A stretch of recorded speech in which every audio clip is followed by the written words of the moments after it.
শুভ সন্ধ্যা বন্ধুরা, একটা পড়ন্ত বিকেলে সকলকে জানাই স্বাগত। বাড়ি থেকে বেরিয়ে পড়েছি আজকে ভীষণ এক্সাইটেড, কারণ অনেক দিন পরে দেখা হবে কাদের সাথে দেখো তোমরাই। তারা আর কেউ নয়, পৃথাদি আর মনোজিৎ দার সাথে অনেক দিন পর দেখা।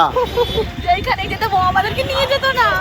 তবে আর কথা বাড়িয়ে লাভ নেই, দেখো চলে এলাম কোথায়, কলকাতার সব থেকে বড় জগন্নাথ মন্দিরে। হ্যাঁ বন্ধুরা, জগন্নাথ মন্দিরে এসেছি, কলকাতার নিউ টাউনের সব থেকে বড় জগন্নাথ মন্দির। আর এসেই প্রভুর দর্শন পেয়ে গেলাম। জয় জগন্নাথ।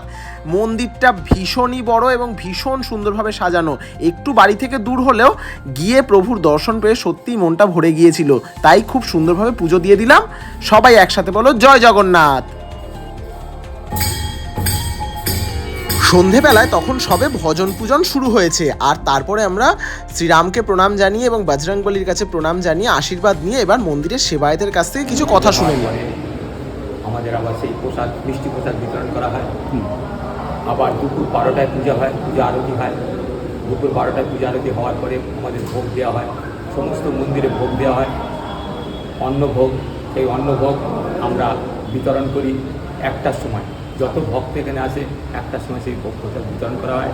যারা যে সমস্ত মানুষ বসে খেতে ইচ্ছুক এই অন্নভোগ জগন্নাথের প্রসাদ, তাদের জন্য একটা 100 টাকার কুপনের ব্যবস্থা আছে, তারা বসে পেট ভরে খেতে পারবে। আর বাকি দর্শক বা পাবলিক যারা আসবে তাদের প্রত্যেককে আমরা প্রসাদ হিসেবে বিতরণ করে থাকি। তবে আর কি ভাবছো, সবকিছু তো জেনেই নিলে। UEM কলেজের থেকে মাত্র 1 মিনিট দূরত্বেই এই মন্দির অবস্থিত। তোমরা কিন্তু ঝটপট চলে যাও। তারপর আমি এই প্রিয় রাস্তা দিয়ে বাড়ি ফেরার পথে চলে গেলাম আবার হাতিবাগানের নিস্তারিণী মায়ের দর্শন করতে। আমি যদিও এর আগেও এসেছি এই মন্দিরে, তবে এইবারের আশাটা যেন একটু অন্যরকম। মায়ের মুখটা দেখে সত্যিই মন ভরে গিয়েছিল।